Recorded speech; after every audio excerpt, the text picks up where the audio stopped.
How's it going? Galore Wrestling Figures here. Welcome to another video. Today, I've got a very special unboxing for you all. I'm going to be unboxing the Elite 115 CM Punk. Now, this figure, first impressions, it's an amazing figure. Now, at the time of recording, I don't think I've seen anyone with this figure yet. And I literally only ordered this like 2 days ago, so it came quite quick. But I sort of want to show you what it's like mock first. So here's the front, of course. You got Punk based off last year's Royal Rumble.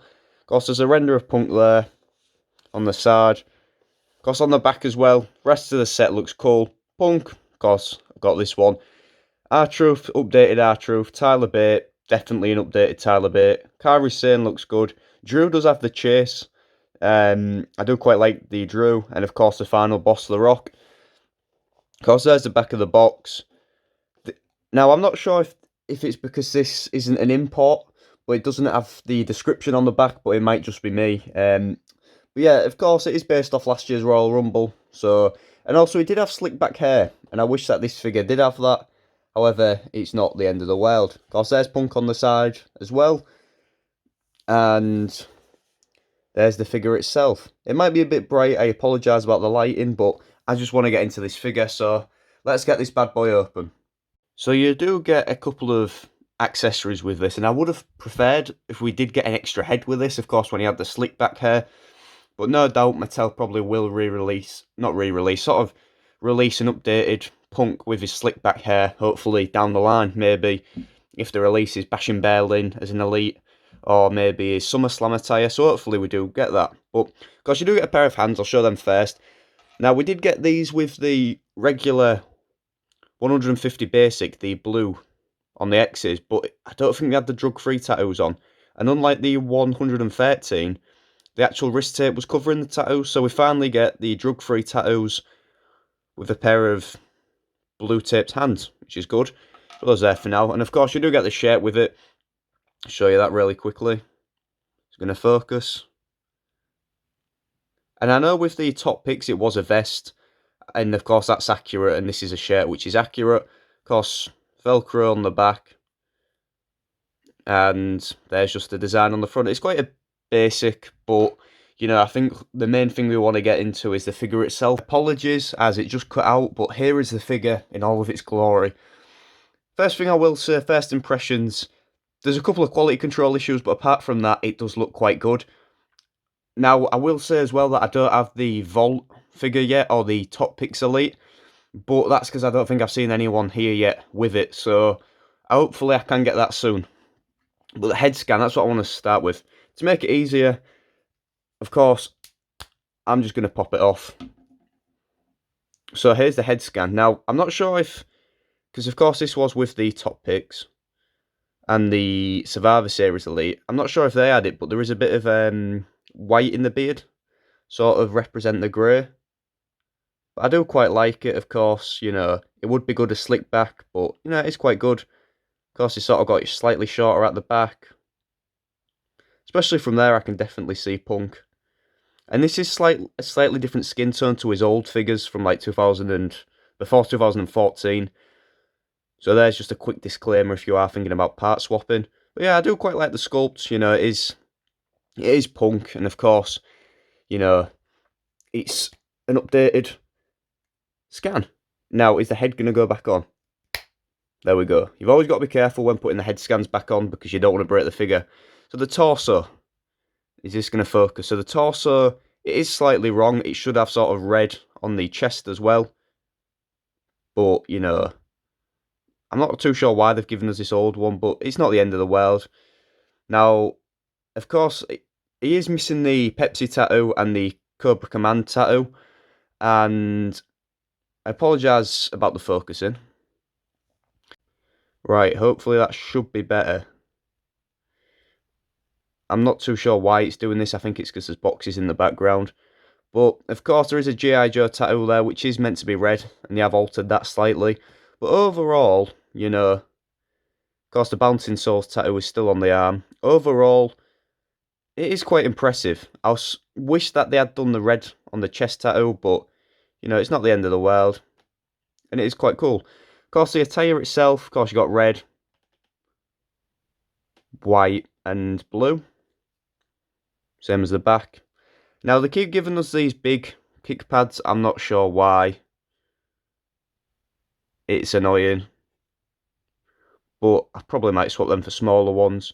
And of course the knee pads are meant for them. And then the kick pads as well.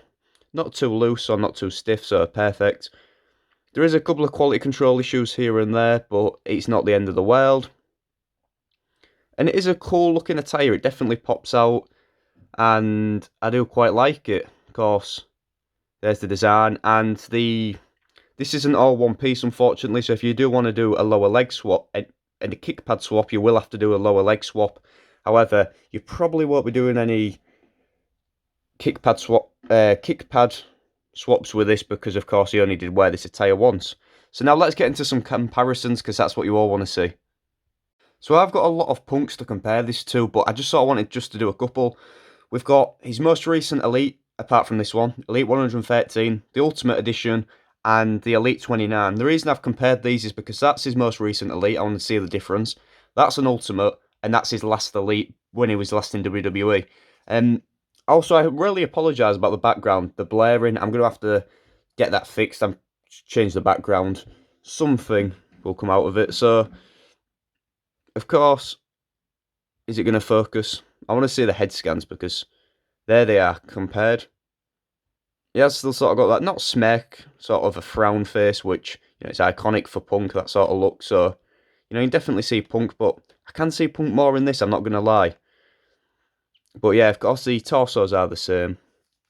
Are the tattoos the same? Yeah, they've pretty much just put the body, except this right arm, that seems to be different.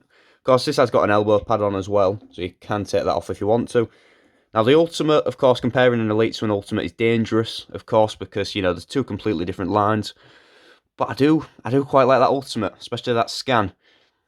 And, of course, the articulation as well. But what I do want to see, so this is 2024-5. We're in 2025 now, I don't know why I said 4. And then this is, of course, 2014. So there's pretty much like 10, 11 year difference. I'm going to say 10 just for the sake of it. You can see the difference. Now, I've only just realised. So if anyone's got the Defining Moments Elite, the chest tattoo on the Defining Moments is quite bright. And I'm just noticing now, of course that has got the red on the tattoo. The chest tattoo is different. I think on this one it is slightly more darker, but not too dark, because it still pops a bit. But of course, you know, Punk's iconic look is with slick back hair, or long hair. So to see Punk with his Wolverine style, and this sort of style he had last year, it's quite unique, and it definitely sort of stands out from quite a lot of his other figures. But there's that scan. I do quite like that scan. Now, for the sake of things, although it isn't accurate, I'm going to do something. So, this is what I like about, of course, you know, updated Elites. I'm going to take the head scan off his Ultimate. You put that there. And I'm going to take the scan off this. And I think you know what I'm going to do now. There's that. If this had a bit more grey in, that would be pretty much perfect. I do quite like that. And of course, just for the sake of it, there's that. It's not accurate, but it does look quite cool actually. I do quite like that. But of course, you know, if you know me, you'll know that I like to have all my punks accurate as possible. So apologies, I had to stop rolling the camera for a second because that head, I nearly snapped the neck peg getting it on. But long story short, it's on now. And that's pretty much it for the comparisons. So that pretty much does it for the review, and I want to apologise as well if the video keeps blaring.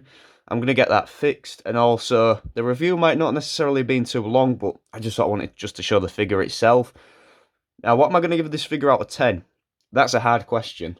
I rarely say this, but I'm going to give it a 10 out of 10. To me, it's perfect. The head scan, although we could have maybe got another one with it. Head scan's perfect. Shirt's perfect. Pretty much everything about it is perfect. Hardly any quality control issues. And to be honest, it's a cool figure. If you want to get into collecting punks, or you just want a punk for your collection, then this is the punk to get. Because honestly, It's an amazing figure, there's nothing to complain about, and it's one that you need for your collection. So that pretty much does it for this review. If you're new to the channel, remember to subscribe, leave a like, comment, all the usual stuff, and make sure you keep your eyes out for some upcoming videos as well, because I do have some good videos coming out soon. So thanks for watching, and I'll see you next time.